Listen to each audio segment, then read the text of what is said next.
प्यारे बच्चों, आज मैं क्लास 10th का केमिस्ट्री पढ़ाने जा रहा हूँ।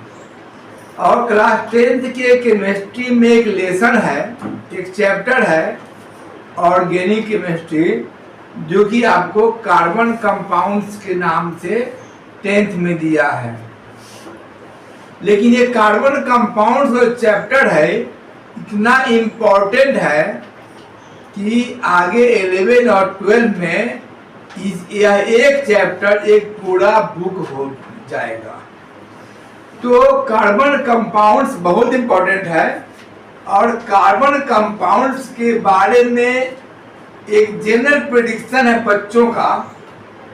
जनरल मान्यता है कि कार्बन कंपाउंड्स या ऑर्गेनिक केमिस्ट्री बहुत हार्ड है। ये कहना है 90% बच्चों का, और 10% बच्चों का उल्टा है। उनका कहना है कि कार्बन कंपाउंड्स अत्यंत इजी है। इजी नहीं, अत्यंत इजी है। मैं प्रयास कर रहा हूं आपको कार्बन कंपाउंड्स पढ़ाने का। आप ध्यान से समझें। मुझे पूरी उम्मीद है कि आप ये बोलने के लिए मजबूर हो जाएंगे कि कार्बन कंपाउंड्स अत्यंत इजी है। आपसे कहना इतना है कि जो मैं पढ़ाऊं उसको आप बार बार रिवीजन करें और लिखें। खाली पढ़ने से नहीं, लिखना पड़ेगा। ये मेरा चैलेंज है। यदि आप 10 नाम याद कर लेंगे तो 1000, 2000, 4000, 10,000 नाम तो आपको मैं ऐसे ही याद करा दूंगा, लेकिन 10 नाम तो याद करना होगा। तो केमिस्ट्री शुरू करने से पहले मैं सबसे पहले आपको बताऊं व्हाट इज केमिस्ट्री। देखिए, केमिस्ट्री और फिजिक्स की परिभाषाएं तो परीक्षाएं पूछी नहीं जाती हैं, लेकिन जानना चाहिए आपको। केमिस्ट्री के बारे में बोला गया, chemistry is the branch of science which deals with the internal properties of matters, and physics is the branch of science which deals with the external properties of matters। जैसे ये कलम है, इस कलम के बारे में देखा जाए तो भाई क्या कह सकते हैं, ये कलम ये उजला है और काला है और ये ठोस अवस्था में है। ये जहां पढ़ेंगे दैट इज फिजिक्स। लेकिन ये प्लास्टिक का बना है, प्लास्टिक किससे बना है, ये जहां पढ़ेंगे दैट इज केमिस्ट्री। तो अब मैं कार्बन कंपाउंड्स के बारे में चल रहा हूं। सबसे पहला वर्ड इसमें है, एक बात थोड़ा और जान लीजिए, कार्बन का कंपाउंड्स हमारे डे टू डे लाइफ में अत्यंत इंपॉर्टेंट है। क्यों? कार्बन का कंपाउंड है प्लास्टिक, प्लास्टिक का मग, प्लास्टिक का बोतल, प्लास्टिक का जो टेलीफोन का कैबिनेट, प्लास्टिक का बिजली का सामान, प्लास्टिक का टेलीविजन, प्लास्टिक का बहुत सारा प्लास्टिक सामान है। उसी प्रकार पेट्रोलियम जो है वो भी कार्बन कंपाउंड है। तो आप कार्बन कंपाउंड्स हमारे लाइफ में अत्यंत इम्पोर्टेंट हैं। तो सबसे पहले मैं बताना चाह रहा हूँ आपको, सबसे पहले शुरू करने से पहले बताऊंगा हाइड्रोकार्बन क्या है। हाइड्रोकार्बन देखा जाए ध्यान से, अच्छा समझिए। हाइड्रोकार्बन, हाइड्रोकार्बन नाम से ही क्लियर है, नाम से क्लियर है। हाइड्रो मीन्स हाइड्रोजन और carbon means carbon. Compounds made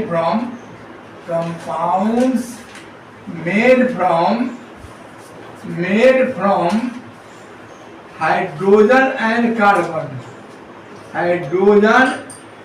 carbon are called hydrocarbon.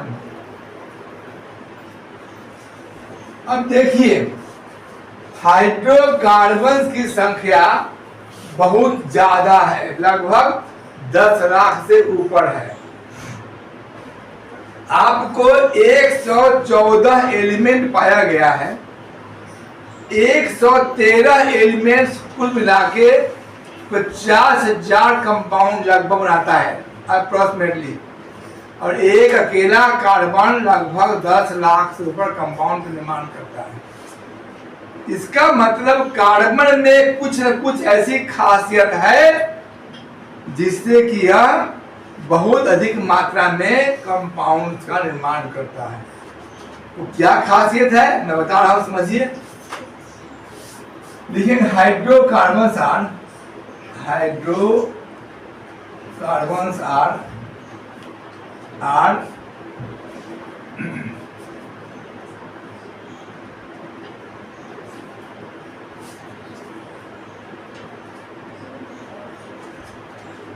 very much in quantity and number. The reason behind these are क्या क्या रीजन है। जैसे किसी कोचिंग संस्थान में जाइए तो काफी भीड़ है, बैठने का जगह नहीं है। कोई कोचिंग संस्थान में जाइए तो 2-4 लड़का को चला रहा है। इसका मतलब वो जो कोचिंग संस्थान है उसमें कुछ ऐसी क्वालिटी है कि लड़के वहां जा रहे हैं। उसी प्रकार कार्बन में क्या क्या क्वालिटी है, देखिए पहला क्वालिटी क्या है। सबसे पहला क्वालिटी है इसमें catenation property of carbon. Catenation property of carbon, property of एक कैटेनेशन प्रॉपर्टी क्या है, कहता है one carbon reacts with another carbon to form a very long open branched and closed chain.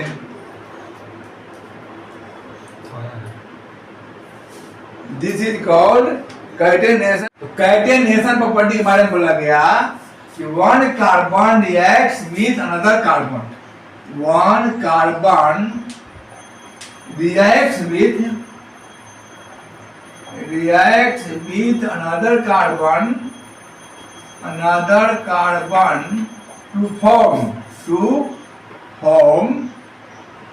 to form open branched and closed chains.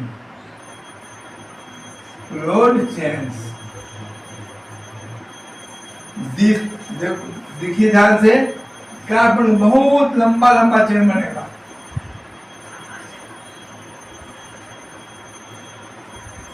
इस ढंग से इसमें chain बनता है।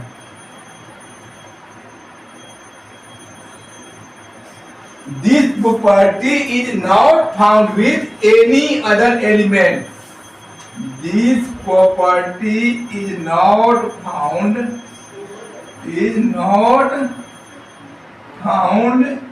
with any other element. ये हो गया इसका पहला रीजन।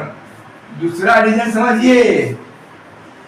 दूसरा रीजन है tetra valency of carbon. Tetra valency of carbon. Valency के बारे में आप लोग पहले से पढ़ते आ रहे हैं, चर्चा नहीं करूंगा मैं। बहुत चर्चा की इच्छा होगी तो आप लोग हमको करिएगा, कॉल बताएंगे आपको। ध्यान दीजिए टेट्रा वैलेंसी क्या है। ये है carbon 1s2 2s2 2p2 valence electron 4। तो कार्बन को अपना ऑक्टेट पूरा करने के लिए 4 इलेक्ट्रॉन लेना पड़ेगा या 4 इलेक्ट्रॉन छोड़ना पड़ेगा। लेकिन एनर्जी के सिद्धांत के अनुसार, लॉ ऑफ एनर्जी कहता है कि the element any element neither loses 4 electron nor gains, मतलब 4 इलेक्ट्रॉन छोड़ना भी और 4 इलेक्ट्रॉन ग्रहण करना दोनों ही इम्पॉसिबल है। So carbon forms covalent bond with another carbons. इसीलिए कहा गया हेंस द कंपाउंड्स और carbon are covalent in nature. कैसे लिखेंगे इसे समझ लीजिए ध्यान से, बहुत इजी है। लिखेंगे when we write the electronic configuration of carbon, we found that carbon has 4 valence electrons. To achieve octet configuration, it must gain 4 electrons, and to achieve duet configuration, it must lose 4 electrons. But according to law of energy, it is impossible to gain or to lose 4 electrons. Hence, in bond formation, carbon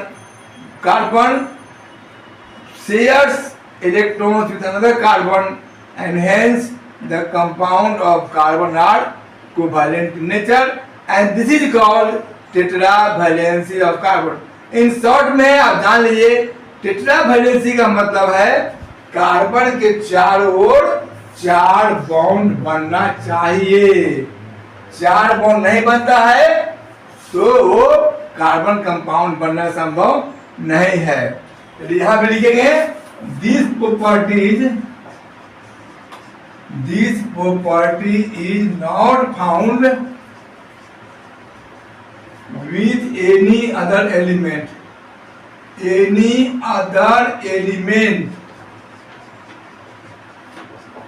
और तीसरा property है property of isomerism. ये क्या है पता है? when the molecular formula of 2 or more carbon compounds is same but their structural formula is different and properties are also different, then they are called isomers, and this phenomenon is called isomerism। समझिए ध्यान से, ये है आपका C5H12। इससे हम बता रहे हैं, देखिए पहले से लिखिए 1 2 3 4 5।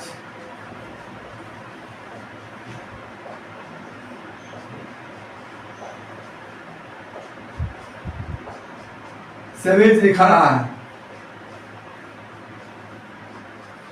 यहाँ टेट्रावैलेंसी। समझिए टेट्रावैलेंसी 1 2 3 4 1 2 3 4 1 2 3। कहीं भी देखिएगा कार्बन के चारों ओर 4 बॉन्ड बन रहा है, इसको कहते हैं टेट्रावैलेंसी। तो यहाँ देखेंगे आप किसी भी कार्बन के चारों ओर मैक्सिमम 2 कार्बन है। There are maximum 2 carbon atoms around any carbon. देखिए यहाँ देखिए 1 कार्बन 2 कार्बन, यहाँ देखिए 1 कार्बन, यहाँ देखिए 1 2 कार्बन। तो इसको नाम है नॉर्मल पेंटेन। अब इसका C5H12 हो गया। फिर और देखिए तो ये देखिए इसमें, इसी में देखिए आगे हम लिख रहे हैं, ध्यान दीजिए।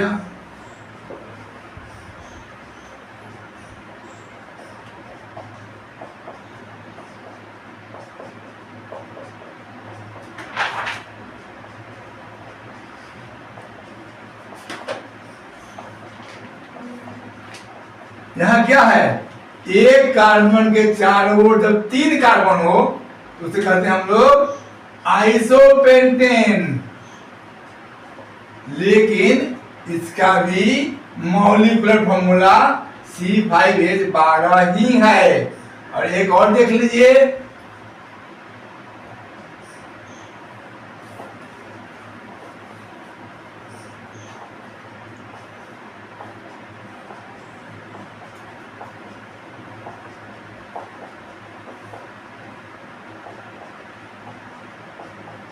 यहां आप देख रहे हैं 1 कार्बन के चारों ओर 1 कार्बन 2 कार्बन 3 कार्बन 4 कार्बन। जब 1 कार्बन के चारों ओर 4 कार्बन हो उसे कहेंगे नियोपेंटेन। जिसे कहेंगे नियोपेंटेन। नियोपेंटेन ये तीनों का आप देखते हैं कि मॉलिक्यूलर फॉर्मूला C5H12 है, लेकिन स्ट्रक्चरल फॉर्मूला सब अलग अलग है, इसलिए ये सब कहे जाएंगे आइसोमर्स। इस फेनोमेनन को हम आइसोमेरिज्म कहेंगे। और यह प्रॉपर्टी भी, this property also not found with any other element. Video अच्छा लगा हो तो लाइक और सब्सक्राइब कीजिएगा।